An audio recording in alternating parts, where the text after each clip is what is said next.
नमस्कार मेरे प्रिय मित्रों, सीटेट के सिलेबस में एक अत्यंत महत्वपूर्ण टॉपिक अमेजन बेसिन और गंगा ब्रह्मपुत्र बेसिन के बारे में है, जहां से पेपर में हमेशा क्वेश्चन पूछे गए हैं। कंप्लीट थ्योरी के साथ इस वीडियो को शुरू करूंगा ताकि 2 से 3 नंबर आपके इसी वीडियो के माध्यम से पक्के हो जाएंगे।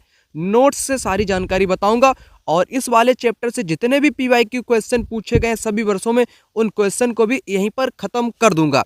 जितने भी नए मित्र पहली बार इस वीडियो को देख रहे हैं उनको एक छोटी सी जानकारी बता दूं। अगर आप लोगों को 60 नंबर की कंप्लीट तैयारी करनी है, वो भी बिल्कुल कम वक्त में, मात्र 5 से 6 दिनों में, ठीक है ना, आप पूरा कंप्लीट एसएसटी कर लोगे, रिवीजन कर लोगे, तो आप लोग यह नोट्स ले सकते हो जो मैं आपको यहाँ पर दिखा रहा हूँ।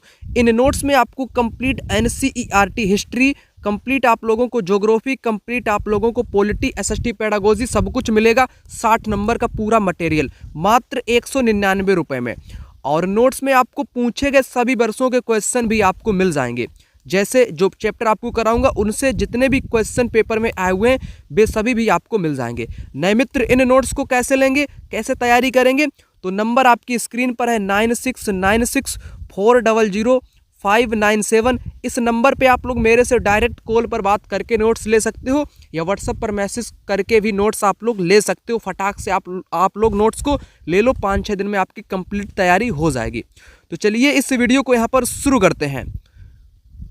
तो यहाँ पर 2 महत्वपूर्ण बातें हैं। मानव पर्यावरण पर अनियन क्रिया अमेजन बेसिन को समझेंगे और गंगा ब्रह्मपुत्र बेसिन को समझने वाले हैं।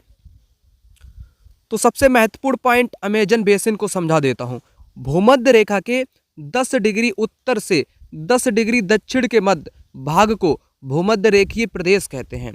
अमेजन नदी इसी प्रदेश से होकर के बहती है। अमेजन नदी बहुत सी सहायक नदियां मिलकर अमेजन बेसिन का निर्माण करती हैं। यह नदी बेसिन ब्राजील के भागों, पेरू के कुछ भाग, बोलीविया के कुछ भाग, इक्वाडोर, कोलंबिया, वेनेजुला से अपवाहित होती है। तो बहुत इंपॉर्टेंट जानकारी मैंने आपको बता दी। यहाँ पर मैंने क्या बताया आपको, मैंने आपको यहाँ पर बताया जो अमेजन बेसिन है ना, ये भूमध्य रेखा के 10 डिग्री उत्तर से और 10 डिग्री दक्षिण के बीच का भाग है, जिसको भूमध्य रेखीय प्रदेश के नाम से जानते हैं। अमेजन नदी यहीं से बहती है और अमेजन नदी की अनेक सहायक नदियां भी मिलकर के अमेजन बेसिन का निर्माण करती हैं। और यह क्षेत्र ब्राजील के भाग, Peru, Bolivia, Ecuador, Colombia, Venezuela से अपवाहित होता है। पेपर में यहाँ से देश भी पूछ लिया जाता है, इसलिए इम्पोर्टेंट है एक एक पॉइंट। उसके बाद अमेजन बेसिन की जलवायु कैसी है, लोग आखिर रहते कैसे हैं, ठीक, इसको भी समझा देता हूँ। अमेजन बेसिन की जलवायु, यहाँ पूरे वर्ष गर्म व नम जलवायु रहती है। तो पहला पॉइंट आपको समझ लेना उपयोगी है। यहाँ की जलवायु कैसी है, आपका उत्तर हो जाएगा गर्म भी है और नम भी है। हमेशा पूरे वर्ष नम और गर्म रहती है। यहाँ का मौसम दिन व रात में लगभग समान रूप से गर्म व आर्द्र होता है। चाहे दिन हो चाहे रात हो, गर्म व आर्द्र मौसम रहेगा तो रहेगा ही रहेगा। अमेजन बेसिन की ऐसी जलवायु है। और प्रत्येक दिन वर्षा होती है, ऐसा कोई दिन नहीं जिस दिन वर्षा ना हो। ये भी पॉइंट इंटरेस्टिंग है, ये भी अपने ख्याल में रख लेना, ठीक। दिन का तापमान उच्च होता है व आर्द्रता अति उच्च हो जाती है। दिन का जो टेम्परेचर होता है बहुत उच्च हो जाता है और आर्द्रता भी अति उच्च हो जाती है। रात का तापमान कम हो जाता है परंतु आर्द्रता उच्च की उच्च ही रहती है, वैसी की वैसी ही बनी रहती है। आर्द्रता में कोई बदलाव नहीं, समझे। तापमान तो घटेगा लेकिन आर्द्रता उच्च की उच्च रहेगी, ठीक। दक्षिण अमेरिका में है आपका अमेजन बेसिन, ये भी याद रख लेना। पता चले मैं आपको सब कुछ बता दूं, पेपर में क्वेश्चन आ गया कि अमेजन बेसिन है किस देश में, तब आप ना बता पाओ, है ना। तो ये दक्षिण अमेरिका में है, ठीक, दक्षिण अमेरिका में है। अब अमेजन बेसिन के वन कैसे हैं, वहाँ की वनस्पति कैसी है, वर्षा वन कैसे हैं, उसको भी समझा देता हूँ। अधिक वर्षा के कारण सघन वन उगते हैं, क्योंकि वहाँ वर्षा पूरे दिन होती रहती है। ऐसा दिन नहीं जिस दिन वर्षा होवे ना। तो वन जहाँ पर बारिश अधिक होगी तो वन आपके सघन होंगे, ठीक, सघन वन वहाँ पर आपके उगते हैं। पहली बात, वन इतने सघन होते हैं कि पत्तियों तथा शाखाओं से छत सी बन जाती है। वन इतने घने होते हैं, इतने सघन होते हैं कि जो पत्ती होती वन की, जो शाखाएं होती है, उनसे छत बन जाती है, जिसके कारण प्रकाश जमीन तक नहीं पहुंच पाता है। यहाँ तक कि भूमि प्रकाश रहित व नम बनी रहती है। जो सूर्य का प्रकाश है वो भी जमीन में पहुंच नहीं पाता क्योंकि पत्तियां छत बना लेती हैं, सूर्य को रोक देती हैं पहुंचने से। उसके बाद यहाँ केवल वनस्पति पनप सकती है, वनस्पतियाँ ही पनप सकती हैं।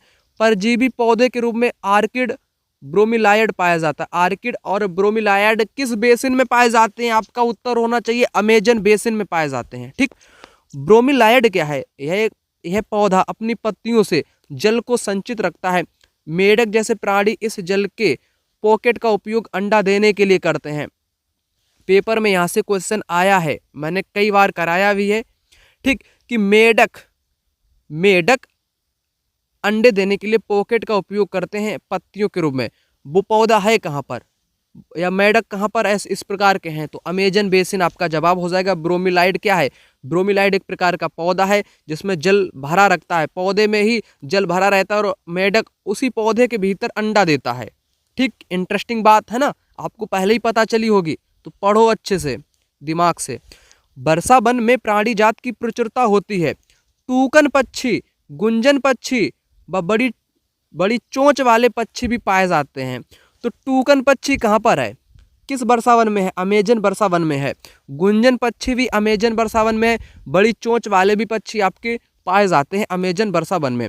और प्राणियों में बंदर, स्लॉथ, चींटी खाने वाले टैपियर भी पाए जाते हैं, टैपियर। ओके, उसके बाद सांप, सरीसृप, मगर, अजगर, एनाकोंडा, बोआ, हजारों कीड़ों मकोड़े पाए जाते हैं। मांस खाने वाली पिरान्या मछली की प्रजाति भी पाई जाती है। तो पूछ ले कि मांस खाने वाली पिरान्या मछली किस बेसिन में पाई जाती है? 4-5 बेसिन के नाम दे दिए जाएंगे, जिसमें से आपका अमेजन बेसिन करेक्ट उत्तर माना जाएगा। ठीक, करेक्ट। अब बात करें कि अमेजन बेसिन के लोग क्या करते हैं, क्या खेती करते हैं, क्या खाते हैं, क्या पीते हैं? यहाँ कर्तन दहन खेती की जाती है। कर्तन दहन का मतलब झूम खेती, क्योंकि वन वहाँ पर अधिक है, वनों को काट करके जला दिया जाता है, वहीं पर खेती की जाती है, कर्तन दहन खेती की जाती है। कर्तन दहन का मतलब वन को काट कर जला देने वाली खेती। टेपियोका, शकरकंद, अनानास आदि उगती है। क्या उगती है? टेपियोका है, शकरकंद है, अनानास आदि उगाते हैं। पुरुष शिकार व मछली पकड़ते हैं, महिलाएं फसलों का ध्यान रखती हैं। ये भी इंटरेस्टिंग पॉइंट है कि वहाँ की महिलाएं फसलों का ध्यान रखती हैं। पुरुष शिकार करता है, मछली पकड़ता है, आखेट करता है। ठीक, अब आगे का पॉइंट बहुत इंपॉर्टेंट है। अमेजन बेसिन का मुख्य आहार क्या है? मेनियोक उनका मुख्य आहार है। मेनियोक जिसे कसावा भी कहते हैं। मेनियोक को क्या बोलते हैं? कसावा भी कहते हैं। आलू की तरह जमीन के अंदर होता है मेनियोक, कसावा। अमेजन बेसिन का मुख्य आहार क्या है? मेनियोक उनका मुख्य भोजन है। काफ़ी, मक्का, कोको जैसी नगदी फसल उगाई जाती है। ये चींटियों की रानी एवं अंडकोश भी खाते हैं। यहाँ के लोग देखो क्या क्या खाते हैं, बताओ। चींटियों की रानी को खाते हैं और चींटियों के अंडकोश भी खाते हैं ये लोग अमेजन बेसिन के। समझे ना आप, पूछ सकता है पेपर में। उसके बाद वर्षा वन अत्यधिक मात्रा में घरों के लिए लकड़ी प्रदान करते हैं। यहाँ के वर्षा वन है क्योंकि वन बहुत सघन है, तो यहाँ की लकड़ियाँ भी जलाने के लिए मिल जाती हैं। मधुमक्खी के छत्ते वाले आकार के जैसे छप्पर के घर यहाँ पर बनाए जाते हैं। छप्पर में लोग रहते हैं, मधुमक्खी के छत्ते के आकार के यहाँ पर छप्पर के आकार के घर बनाए जाते हैं। Point two point. उसके बाद जबकि मलोका कहे जाने वाले बड़े घर जिनकी छत ढालू होती है में रहते हैं। तो बड़े घर की छत कैसी होती है? ढालू होती है, जिसको मलोका कहते हैं। मलोका ढालू छत को बोलते हैं, जो कि बड़ी होती है। अनेक स्थान तक पहुंचने के लिए हवाई जहाज़ों, हेलीकॉप्टरों का उपयोग या इस्तेमाल किया जाता है। वर्षा वन में पहुंचने के लिए कोई बस गाड़ी, रेलगाड़ी थोड़ी ना पहुंच पाती है। दुर्गम स्थानों पर हवाई जहाज ही आपके पहुंचेंगे, हेलीकॉप्टर ही पहुंचेंगे। पहले केवल नदी मार्ग से अमेजन के भीतर जाया जाता था, अमेजन नदी से, परंतु 1970 में अमेजन महामार्ग बनने से सभी स्थानों पर पहुंचना संभव हो गया है। 1970 में अमेजन महामार्ग भी बना दिया गया है। ये पॉइंट ख्याल में रख लेना, हवाई जहाज वगैरह से भी पहुंचा जाता है अनेक स्थानों पर। विकास की गतिविधियों के कारण, क्योंकि अमेजन बेसिन में भी वैज्ञानिक पहुंच गए, लोग पहुंच गए, सड़क वहां पर बना दी, हेलीकॉप्टर पहुंच गए, तो विकास होने लगा। विकास से भी कुछ घटनाएं घटित हुई हैं, जैसे वर्षा वन की जैविक विविधता धीरे धीरे नष्ट होती गई। वर्षा अधिक होती है, प्रत्येक दिन होती है, तो मिट्टी की ऊपरी परत बह जाती है, सघन वन भूमि में बंजर में बदल जाते हैं। ये बदलाव आने लगे।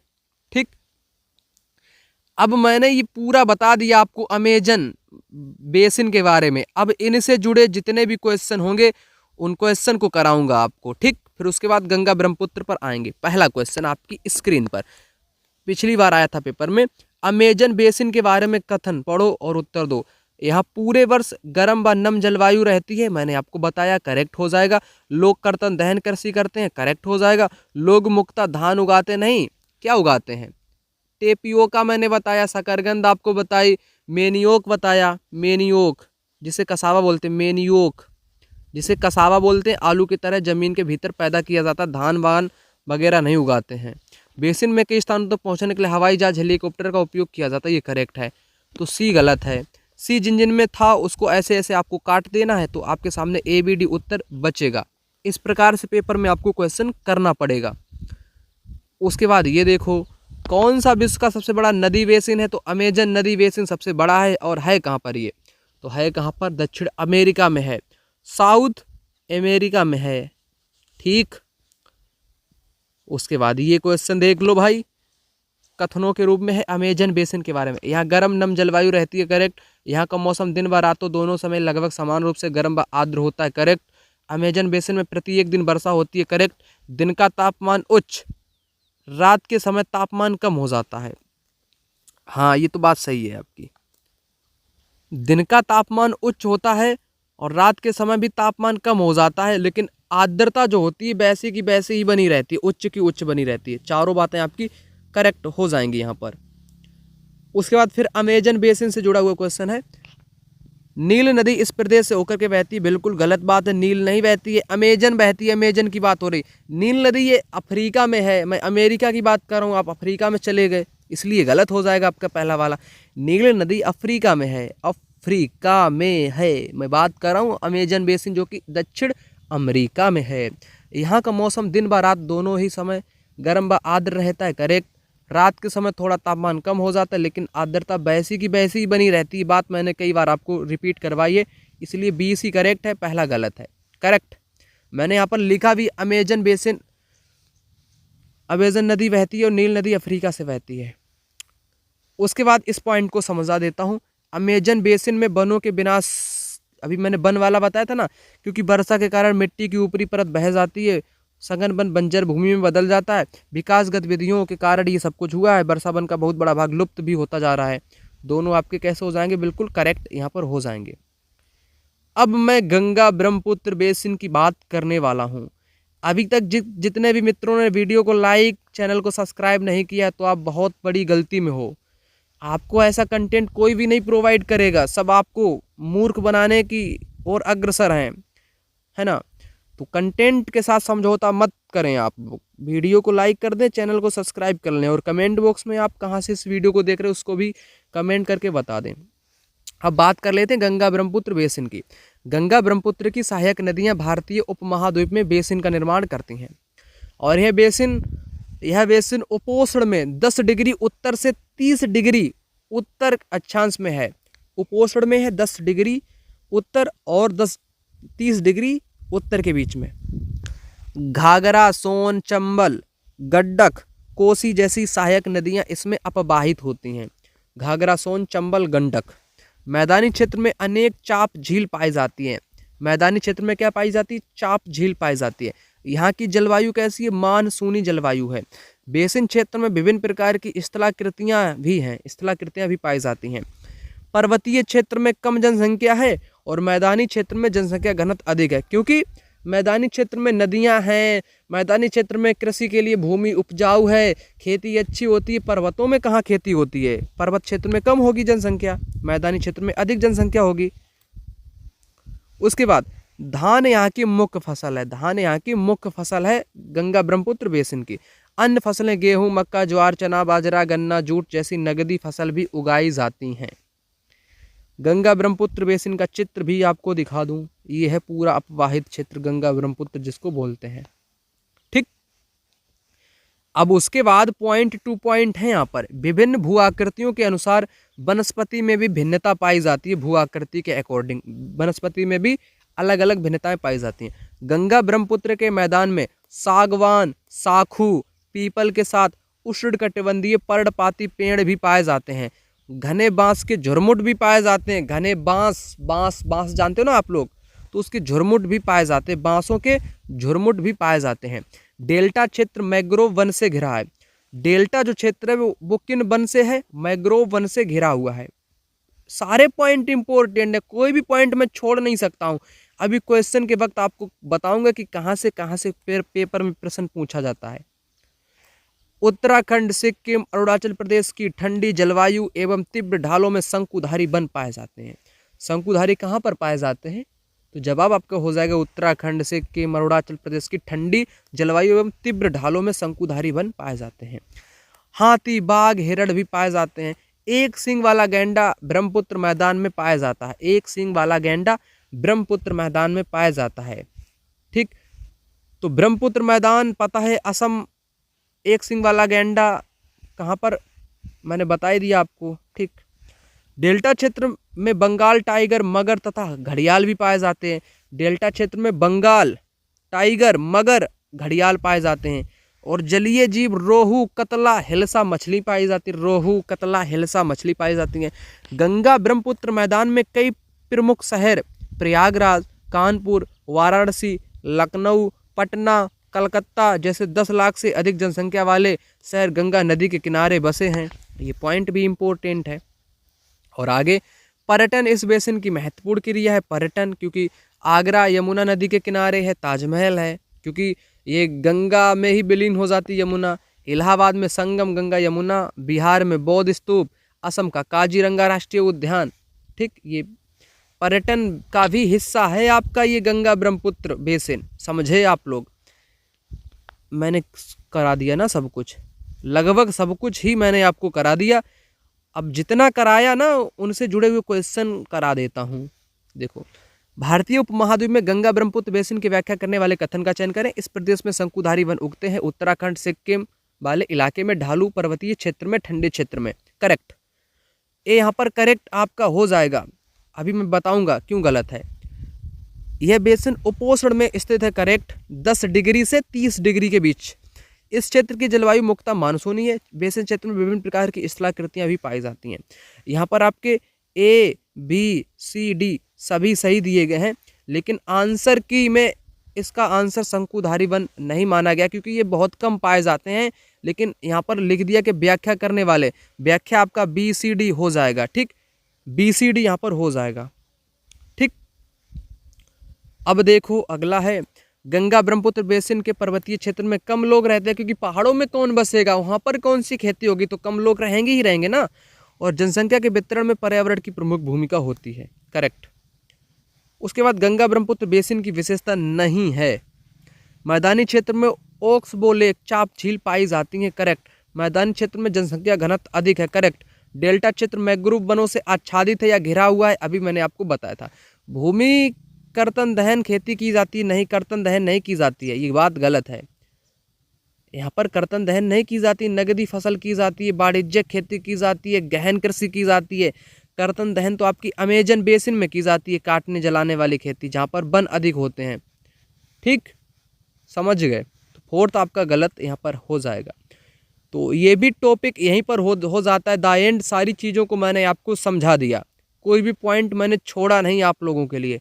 अगर आपके पास वक्त हो तो इन नोट्स को आप लोग अच्छे ढंग से पढ़ो, मेरे साथ वीडियो को देखते रहो। नोट्स ना हो आपके पास तो नंबर आपकी स्क्रीन पर है 9696400597। इस नंबर पे कॉल करके फटाक से नोट्स ले लो, पढ़ लो। जिसका नाम है रेगिस्तान में जीवन, जहाँ से पेपर में बार बार क्वेश्चन हमेशा ही पूछे जाते हैं। तो सबसे पहले रेगिस्तान में जीवन, इसको समझने से पहले रेगिस्तान की कुछ बुनियादी बातें हैं आधारभूत, उनको समझा देता हूँ। रेगिस्तान क्या है? यह एक शुष्क प्रदेश है जिसकी विशेषताएं अत्यधिक उच्च अथवा निम्न तापमान एवं विरल वनस्पति है। तो रेगिस्तान उसको कहेंगे जो एक शुष्क प्रदेश है, या तो अत्यधिक गर्म हो या अत्यधिक ठंडा हो, है ना। गर्म हो सकता है या ठंडा हो सकता है, और वहाँ का तापमान गर्म भी हो सकता है और बहुत उच्च भी हो सकता है, निम्न भी हो सकता है। वनस्पति कैसी होगी? विरल होगी, बहुत ही कम मात्रा में होगी। रेगिस्तान गर्म या ठंडे हो सकते हैं। गर्म रेगिस्तान आपका सहारा है, ठंडा भारत का रेगिस्तान है लद्दाख। दोनों की ही बात करूंगा इस वाले टॉपिक में। अब गर्म सहारा रेगिस्तान, सहारा रेगिस्तान अफ्रीका महाद्वीप के उत्तरी भाग पर फैला है, उत्तरी भाग पर फैला है। और यह विश्व का सबसे बड़ा रेगिस्तान है। विश्व का सबसे बड़ा रेगिस्तान कौन सा है? आपसे कोई पूछे तो आपको बताना पड़ेगा। विश्व का सबसे बड़ा रेगिस्तान आपका सहारा रेगिस्तान, जो कि भयंकर गर्म रेगिस्तान है। उसके बाद यह लगभग 8.54 लाख वर्ग किलोमीटर में फैला है। सारा रेगिस्तान 11 देशों से घिरा है। कितने देशों से? 11 देशों से। अल्जीरिया, चाड, मिस्र, लीबिया, माली, मोरितानिया, मोरक्को, नाइजर, सूडान, ट्यूनीसिया, पश्चिमी सहारा। ये देश पेपर में कई बार पूछे गए, इसलिए एक एक जितनी भी मैं जानकारी बताऊं उनको आप सुनते चलो या समझते चलो तो आपका काम हो जाएगा। 11 देश से घिरा है। देशों के नाम मैंने आपको गिनवा दिए, पढ़ लेना इसको, ठीक। उसके बाद बजरी मैदान व नग्न चट्टान, रेत, बालू की विशाल परत पाई जाती है। कहाँ पर पाई जाती है? गर्म सहारा रेगिस्तान में। चट्टानी सतहें कुछ स्थानों पर 2500 मीटर से भी अधिक ऊंची हैं। इंपॉर्टेंट पॉइंट, पेपर में कथन कारण वाले में पूछा गया यहाँ से क्वेश्चन कि यहाँ पर बजरी के मैदान है, नंगी चट्टाने हैं, रेत हैं, बालू की विशाल परतें पाई जाती, जो कि गर्मी के दिन के टाइम इतनी भयंकर गर्म हो जाती हैं चट्टानी सतहें, और ये ऊंची भी हैं। 2500 मीटर तक की ऊंची आपकी चट्टानें पाई जाती हैं। और एक इंटरेस्टिंग पॉइंट समझ लो, जहाँ से पेपर में बार बार क्वेश्चन आया है। आज का सहारा रेगिस्तान एक समय में पूर्णतया हरा भरा मैदान था। क्यों था ऐसा? क्यों कहते हैं कि आज इतना भयंकर गर्म रेगिस्तान है? सिर्फ पत्थर ही पत्थर, चट्टाने ही चट्टाने, शुष्क वनस्पति हैं। पहले ये हरा भरा कैसे था? सहारा की गुफाओं से प्राप्त चित्रों से ज्ञात होता है कि यहाँ की नदियाँ मगर पाए जाते थे। वहाँ की गुफाओं से पता चलता है कि एक काल में, पहले के काल में सहारा में नदियाँ थीं, मगरमच्छ थे, हाथी, शेर, जिराफ, शुतुरमुर्ग, भेड़, बकरी, पशु बकरियाँ, सामान्य जानवर थे। परंतु यहाँ के जलवायु परिवर्तन ने इसे बहुत गर्म व शुष्क प्रदेश में बदल दिया। तो जलवायु परिवर्तन के कारण ये परिवर्तन हो गया। अब सहारा की जलवायु कैसी है? सहारा की जलवायु अत्यधिक गर्म एवं शुष्क है। वर्षा ऋतु अल्पकाल के लिए होता है। तो वर्षा कैसी होती है? बिल्कुल अल्पकाल के लिए होती है। बादल, जो आकाश है ना, आकाश बादल रहित व निर्मल होता है। दिन का तापमान 50 डिग्री से ऊपर भी चला जाता है, जिससे चट्टानें अत्यधिक गर्म हो जाती हैं। 50 डिग्री से भी ऊपर चला जाता है, चट्टान गर्म हो जाती है। रातें बहुत बहुत ठंडी होती हैं, तापमान 0 तक पहुंच जाता है। समझे? दिन में 50 प्लस हो सकता है, रात में 0 हो सकता है। रातें ठंडी, दिन बहुत भयंकर गर्म, रातें बहुत भयंकर ठंडी। उसके बाद यहाँ की वनस्पति कैसी है? कैक्टस, खजूर के पेड़, एकेसिया, कुछ स्थानों पर मरुद्यान, खजूर के पेड़ से घिरे हरित द्वीप भी पाए जाते हैं।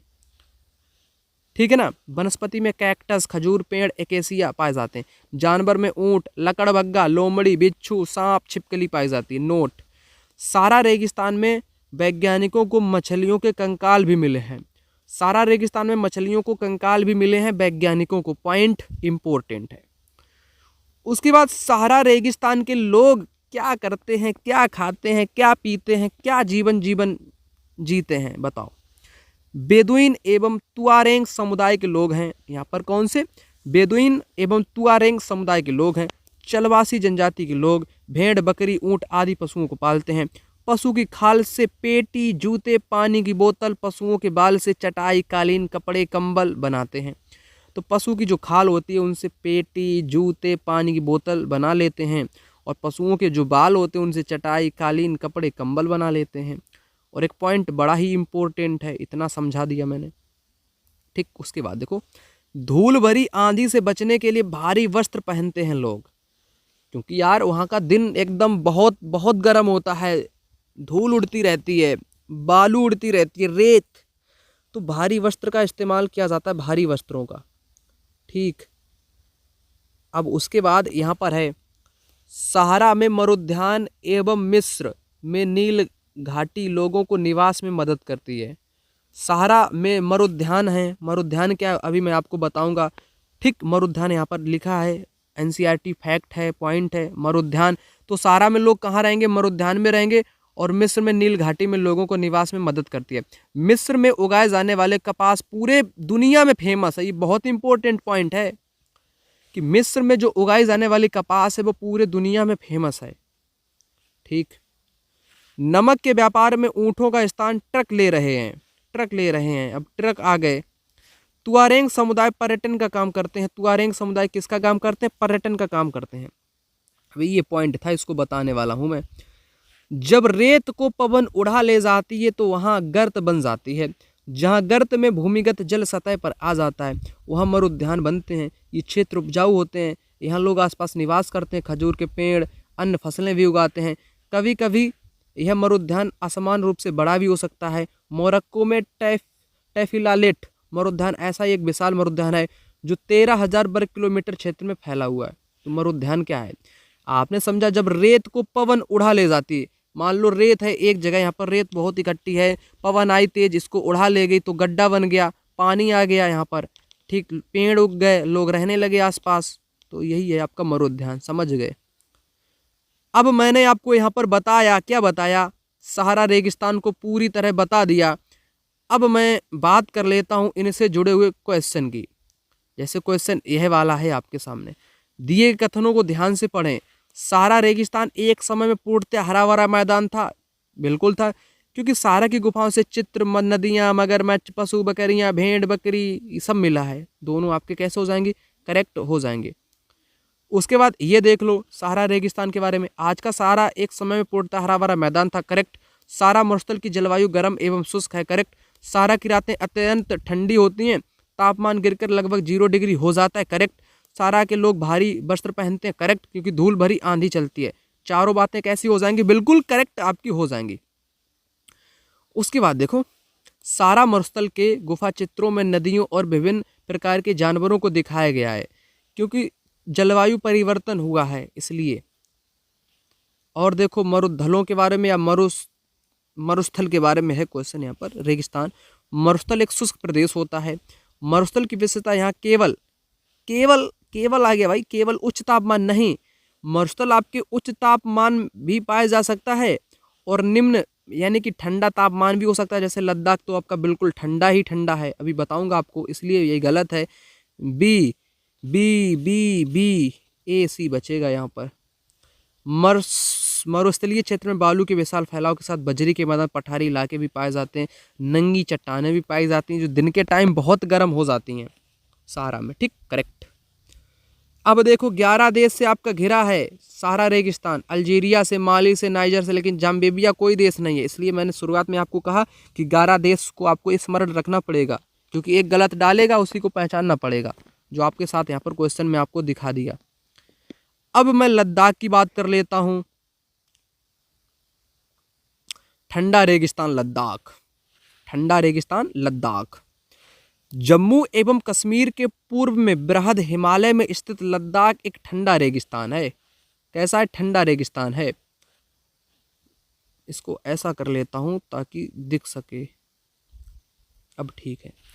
इसके उत्तर में काराकोरम पर्वत श्रेणियां, दक्षिण में जास्कर है। ये याद रखना, कंफ्यूज करता है। उत्तर में है काराकोरम उत्तर में, दक्षिण में जास्कर पर्वत। लद्दाख से होकर अनेक नदियां बहती हैं, जिनमें सिंधु प्रमुख है। ये नदियां गहरी घाटी गार्ज का निर्माण करती हैं। लद्दाख में अनेक हिमानियां, गैंग्री पेपर में पूछा जाता है, गैंग्री हिमानियां भी पाई जाती हैं लद्दाख में। ठीक। और यहाँ पर है लद्दाख की ऊंचाई कारगिल में 300 मीटर से लेकर काराकोरम में 800 मीटर 8000 है। यहाँ पर 3000 मीटर से लेकर के 8000 मीटर तक भी पाई जाती है कारगिल में।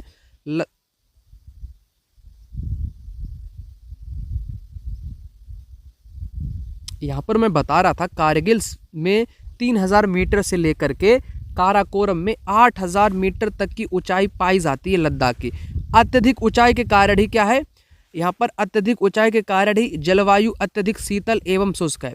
तो लद्दाख की जलवायु शुष्क और शीतल किस कारण से है? ऊंचाई के कारण है। एकमात्र कारण है ऊंचाई। क्या कारण है? ऊंचाई इसका एकमात्र कारण यहाँ पर हो जाएगा। पेपर में बनता है क्वेश्चन और बन चुका है। यह हिमालय की वृष्टि छाया क्षेत्र में है, इसलिए यहाँ वर्षा बहुत कम होती। वर्षा कैसी होती? बहुत कम होती, क्योंकि हिमालय के वृष्टि छाया क्षेत्र में आने वाले जो बादल होते हैं वो हिमालय से ही लौट जाते हैं, इसलिए बारिश नहीं हो पाती, बहुत कम होती है। ये क्षेत्र बर्फीली हवाओं व तेज जलाने वाले सूर्य का ताप अनुभव करता है। बर्फीली हवाएं चलती हैं, तेज सूर्य का ताप अनुभव करता है इस वाला क्षेत्र। समझ गए आप लोग? ठीक, फिर आगे मैं बात करूं, क्वेश्चन पहले कराऊं जितना अभी मैंने पढ़ाया आपको लद्दाख के बारे में, जैसे यही क्वेश्चन शाम नहीं, लद्दाख के बारे में। लद्दाख से होकर बहुत सी नदियां बहती हैं। अधिक ऊंचाई के कारण जलवायु अत्यधिक ठंडी है और शीतल है, शीतल भी है और शुष्क भी है। हिमालय के वृक्ष छाया क्षेत्र के होने के बावजूद यहाँ वर्षा उच्च नहीं बल्कि निम्न होती है। बर्फीली हवाओं, तेज जलाने वाले ताप का अनुभव होता है। वो अभी मैंने आपको यहाँ पर ही जानकारी बता दी, ये देख लो। लद्दाख एक ठंडा है, करेक्ट। लद्दाख कम ऊंचाई पे नहीं है, ये तो बहुत ऊंचाई पे है, गलत हो जाएगा। लद्दाख में शुष्क वनस्पति विरल है, ये सही है आपका। भारत के ठंडे रेगिस्तान से कौन सी नदी बहती है? सिंधु बहती है, सभी को पता है। ठीक, ये देख लो। लद्दाख की जलवायु अत्यधिक शीतल शुष्क है, क्यों है? क्योंकि ऊंचाई पर स्थित है, ऊंचाई मैंने अभी आपको बताया था। फिर अभी और जानकारी छूट गई है लद्दाख के बारे में, उसको भी बताना चाहूंगा आपको। अब देखो, यहाँ पर ये बता दिया मैंने आपको। लद्दाख की वनस्पति और प्राणी जात को समझो। उच्च शुष्कता के कारण बिरल वनस्पति, बहुत कम वनस्पति पाई जाती है। जानवर चरने के लिए घास व झाड़ियों पर निर्भर हैं। घाटी में सरपत, बिलो एवं पापलर के उपवन, गर्मी में सेब, खुबानी, अखरोट के पेड़, ये सब पाए जाते हैं। पक्षी में रोवेन, रेड स्टार, तिब्बती स्नोकॉक, रेवन, हुप कुछ प्रवासी पक्षी हैं। ये प्रवासी पक्षियों के नाम है यहाँ पर। ठीक, जानवर जंगली में हैं, बकरी, जंगली भेड़, याक भी पाए जाते हैं। याक के दूध से पनीर, मक्खन भी बनाया जाता है। भेड़ बकरी के बाल ऊनी वस्त्र बनाए जाते हैं। भेड़ बकरी के बाल का ऊनी वस्त्र बनाने में काम किया जाता है।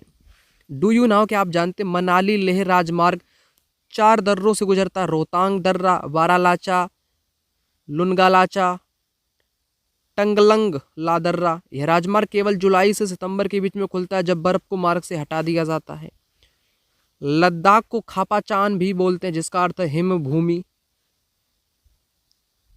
बारालाचा दर्रा की फोटो।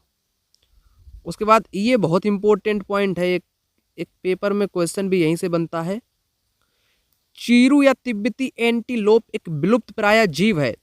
इसका शिकार शाहतूत नामक इसके ऊन के लिए होता है, जो वजन में हल्का, अत्यधिक गर्म होता है। एंटीलोप। और है यहाँ पर पृथ्वी के सबसे ठंडे स्थानों में एक द्रास कहाँ पर? लद्दाख में है। क्रिकेट का सबसे अच्छा बल्ला सरपत बिलो पेड़ की लकड़ी से बनाया जाता है, ये भी पॉइंट है।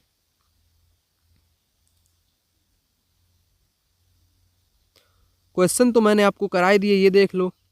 विश्व की सबसे लंबी नदी किस महाद्वीप में है? अफ्रीका में है। विश्व का सबसे बड़ा मरुस्थल अफ्रीका में है। कुछ भाग गोलार्ध दक्षिणी भाग में पाया जाता है, अफ्रीका के बारे में बात है। लद्दाख के लोग में कौन कौन से हैं? मुसलमान हैं और बौद्ध हैं। लद्दाख के क्षेत्र अनेक बौद्ध मठ गोम्पा के साथ हैं। कुछ प्रसिद्ध मठ हेमिस, थिक्से से लामायुरु भी हैं। जैसे गोम्पा, घास के मैदान, हिमनद देखना चाहोगे तो लद्दाख में आपको जाना पड़ेगा। ठीक, तो ये भी टॉपिक यहीं पर होता है द एंड। लगभग मैंने आपको सभी जानकारी से अवगत करा दिया, टू द पॉइंट मैंने एनसीईआरटी की बात कर ली। क्वेश्चन को भी मैंने प्रत्येक क्वेश्चन को अच्छे ढंग से कराने का प्रयास किया। नए मित्र चैनल को अवश्य सब्सक्राइब कर लें और नोट्स को अवश्य आप लोग ले लें।